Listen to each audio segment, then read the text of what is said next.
आज रात फिर जब प्रभु श्री कृष्ण का जन्म होगा, देश भर में श्री कृष्ण जन्मोत्सव को लेकर धूमधाम है और पूरा देश कह रहा है जय कन्हैया लाल की।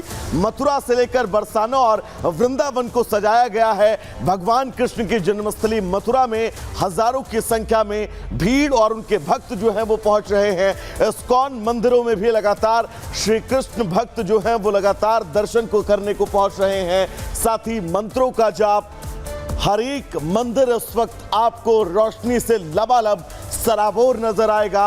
इस पूरे विश्व में जितने भी श्री कृष्ण के मंदिर हैं वो आज आपको जगमग नजर आएंगे, क्योंकि गायत्री पूरा देश आज जन्माष्टमी बनाने को लेकर तैयार है।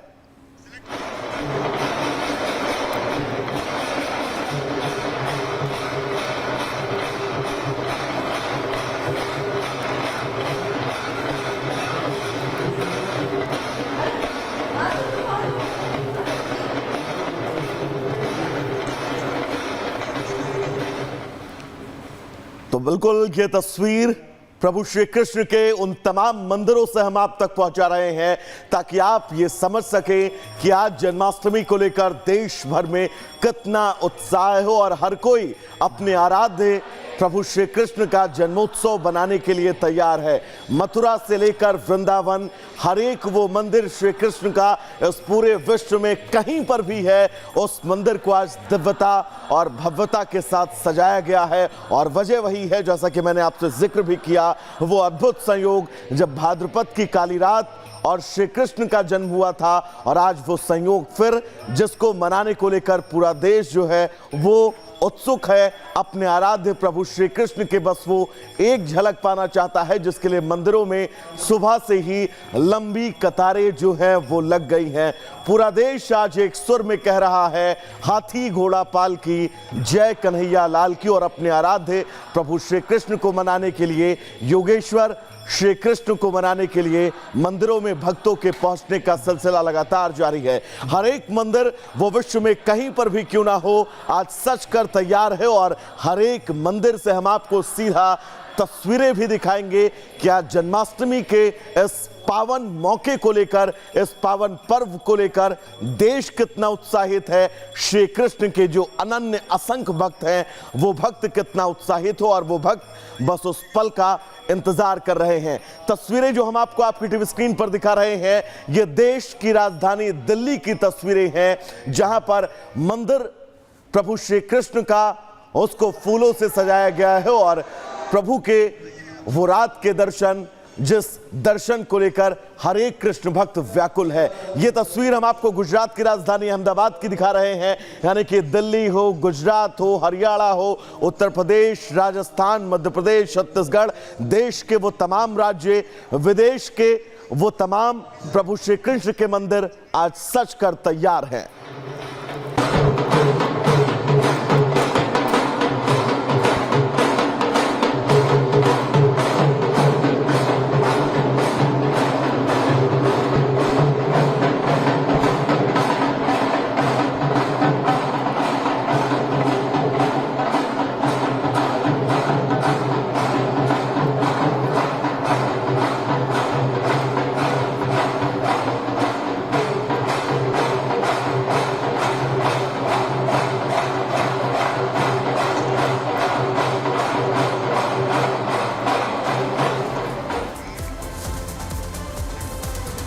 और चलिए बात करते हैं बीजेपी का मिशन जम्मू कश्मीर। आपको बता दें विधानसभा चुनाव जम्मू कश्मीर में होने हैं, और इसी कड़ी में लगातार बीजेपी चुनावों को लेकर मंथन कर रही है। बीजेपी की केंद्रीय चुनाव समिति की बैठक भी हुई, जिसमें आधी से ज्यादा विधानसभा सीटों को लेकर उम्मीदवारों के नाम तय हो चुके हैं। और आपको बता दें 50 से ज्यादा सीटों पर पहली सूची में आज लिस्ट भी सामने आ सकती है।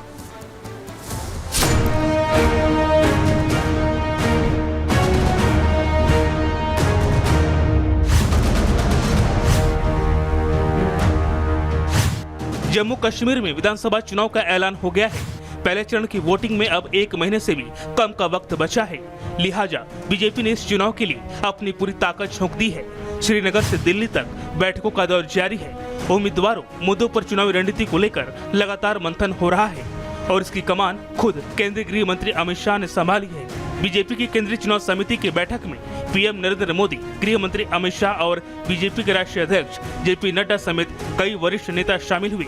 इस मीटिंग में चुनावी रणनीति, मुद्दों और उम्मीदवारों के नाम पर चर्चा हुई।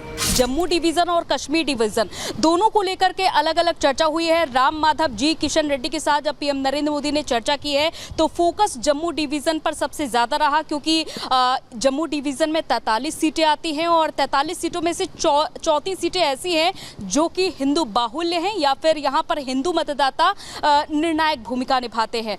तो साथ ही साथ बीजेपी का फोकस उन सीटों पर भी है जहाँ पर मुस्लिम मतदाता है। हाल ही के चुनाव हुए थे, सरपंच के चुनाव, उसमें भी बीजेपी ने अच्छा प्रदर्शन किया था। लोकसभा चुनाव में भी बीजेपी का वोटिंग जो परसेंटेज है वो अच्छा रहा था।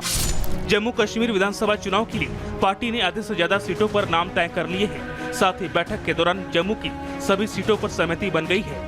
पार्टी उम्मीदवारों की पहली सूची आज जारी हो सकती है। 50 उम्मीदवारों के नाम पर मुहर लग चुकी है। अब देखना होगा कि किन किन नामों को फिलहाल किन किन नामों का ऐलान किया जाता है, क्योंकि ये बताया जा रहा है कि जम्मू कश्मीर में उन प्रत्याशियों को इस बार टिकट दिया गया है जो काफ़ी ज़्यादा अपने क्षेत्रों में एक्टिव रहे हैं, सोशल मीडिया पर एक्टिव रहे हैं और साथ ही साथ धारा 370 जो बीजेपी का अहम मुद्दा है उसको भी बीजेपी ने राष्ट्रवाद के तौर पर यहाँ पर प्रचार उसका किया है। बीजेपी ने एक बार फिर राम माधव पर भरोसा जताया है। पिछली बार जब जम्मू कश्मीर में बीजेपी ने पीडीपी के साथ मिलकर सरकार बनाई थी तो इसका क्रेडिट भी राम माधव को ही गया था, लेकिन इस बार हालात बदल गए हैं। परिसीमन के बाद समीकरण में काफी बदलाव आया है। परिसीमन के बाद जम्मू में 43 और कश्मीर में 47 सीटें हो गई हैं। जम्मू में बीजेपी की स्थिति पहले से ही बेहतर है, ऐसे में वो कश्मीर में ज्यादा फोकस करना चाहती है। जम्मू कश्मीर में कमल खिलाने के लिए बीजेपी ने खास प्लान तैयार किया है। जम्मू में बीजेपी पहले से ही मजबूत है, ऐसे में वहां ज्यादा से ज्यादा सीटें जीतने के लिए जुगत लगाई जा रही है। दूसरी तरफ कश्मीर के सियासी समर के लिए अलग से रणनीति बुनी गई है। दरअसल ऐसी खबर है कि बीजेपी किसी भी पार्टी से गठबंधन नहीं करेगी। कश्मीर घाटी में बीजेपी 8 से 10 निर्दलीयों पर दांव लगा सकती है। इस फार्मूले को बीजेपी लोकसभा चुनाव में आजमा चुकी है। बीजेपी का फोकस जम्मू रीजन से ज्यादा सीटें जीतने का है। अगर बीजेपी जम्मू में रिकॉर्ड सीट जीतकर कश्मीर में निर्दलियों का समर्थन कर पाती है तो घाटी में बीजेपी पहली बार अपने दम पर सरकार बना सकती है। Bureau report, Republic Bharat. तो घाटी में चुनाव को लेकर तैयारियां पूरी हैं, लेकिन इसी भी जमीयत इस्लाम को लेकर जमकर चर्चा हो रही है, क्योंकि घाटी के दो बड़े नेता इस संगठन पर बैन हटाने की मांग को लेकर जो है वो अबड़े हुए हैं। जिसके बाद अब बड़ा सवाल ये है कि आखिर जमीयत इस्लाम है क्या, और ये सवाल अब क्यों उठाया है इस मांग के बाद, अपनी इस रिपोर्ट के जरिए आपको विस्तार से बताते हैं।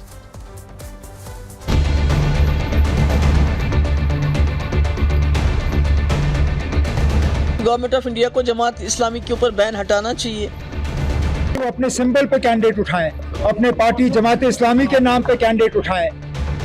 नेशनल कॉन्फ्रेंस जानती है कि उनकी राजनीतिक जमीन जम्मू कश्मीर में खिसक चुकी है। घाटी में 10 सालों के बाद चुनाव होने जा रहे हैं। सभी पार्टियां अपना अपना दम भर रही हैं, लेकिन जम्मू कश्मीर में चुनाव का ऐलान होते ही सियासत तेज हो गई है। घाटी के दो बड़े नेता महबूबा मुफ्ती और उमर अब्दुल्ला जमात इस्लामी के समर्थन में उतर आए हैं। दोनों नेताओं ने कहा कि जमात इस्लामी पर प्रतिबंध हटना चाहिए, अगर ना हटे तो जमात के उम्मीदवार निर्दलीय चुनाव लड़ें। दरअसल जम्मू कश्मीर में होने जा रहे विधानसभा चुनाव में जमात इस्लामी के 37 साल के बाद एक बार फिर भारतीय संविधान की शपथ लेकर चुनावी प्रक्रिया में शामिल होने की अटकलों पर अब पूर्ण विराम लग गया है। हाल ही में जमात इस्लामी पर प्रतिबंध को दिल्ली स्थित गैर कानूनी गतिविधियों की रोकथाम ट्रिब्यूनल ने सही ठहराया है। ऐसे में फिलहाल अगले 5 सालों तक उस पर प्रतिबंध जारी रहेगा। जिस जमात इस्लामी का कश्मीर में दबदबा माना जाता है और जिस पर प्रतिबंध लागू कर आतंकी संगठन घोषित किया जा चुका है, वहीं आज दोबारा लौटने का इच्छुक तो है, पर सरकार की हस्तक्षेप के चलते अपने आप को असहाय मान रहा है। लेकिन घाटी के दो बड़े नेता महबूबा मुफ्ती और उमर अब्दुल्ला जमात इस्लामी के समर्थन में उतर आए हैं। दोनों नेताओं ने कहा कि जमात इस्लामी पर प्रतिबंध हटना चाहिए, अगर ना हटे तो जमात के उम्मीदवार निर्दलीय चुनाव लड़ें। जमात इस्लामी जो एक ऐसी ऑर्गेनाइजेशन जिसका तालीम में बहुत बड़ा रोल रहा है, जिन्होंने सैलाब में बहुत बड़ा काम किया, जिन्होंने कोविड में लोगों की बड़ी मदद की, उनके ऊपर बैन लगा दिए। क्यों लगाया बैन? अगर आप चाहते हैं कि वो इलेक्शन में हिस्सा ले रहे हैं, बहुत अच्छी बात है, पर उस जमात के ऊपर से बैन हट जाना चाहिए। बदकिस्मती से इलेक्शन ब्यूगल बजने से पहले उनके ऊपर लगाई हुई बैन उठी नहीं। शायद वो अब इंडिपेंडेंट जो है कैंडिडेट्स उठाएंगे। बिस्मिल्लाह, हम तो चाहते थे कि वो अपने सिंबल पे कैंडिडेट उठाएं, अपने पार्टी जमात इस्लामी के नाम पे कैंडिडेट उठाएं। लेकिन सवाल यह है कि क्या महबूबा मुफ्ती और उमर अब्दुल्ला घाटी में अलगाववाद को बढ़ावा देना चाहते हैं? लेकिन वहीं बीजेपी इस मामले पर पीडीपी और नेशनल कॉन्फ्रेंस पर जमकर हमला बोल रही है। कल तक तो ये कह रहे थे कि हम अकेले अकेले चुनाव लड़ेंगे, सब सीटों पर चुनाव लड़ेंगे, और जब चुनाव आयोग ने घोषणा की तो रातों रात श्री राहुल गांधी जी, श्री खड़गे साहब जम्मू कश्मीर पहुंचते हैं। कभी फारूक अब्दुल्ला साहब का दरवाजा खटखटाते हैं, कभी महबूबा मुफ्ती जी का दरवाजा खटखटाया जाता है। आखिर क्या कारण है? कांग्रेस और नेशनल कॉन्फ्रेंस जानती है कि उनकी राजनीतिक जमीन जम्मू कश्मीर में खिसक चुकी है। हालांकि चंद दिनों पहले तक इस बात की पूरी उम्मीद जताई जा रही थी कि कश्मीर में आतंकवाद और अलगाववाद की जननी कही जाने वाली जमात इस्लामी पर लगा प्रतिबंध हट जाएगा, जिसके बाद जम्मू कश्मीर में बड़ा राजनीतिक बदलाव देखने को मिलेगा। ये उम्मीद यूं ही नहीं बनी थी।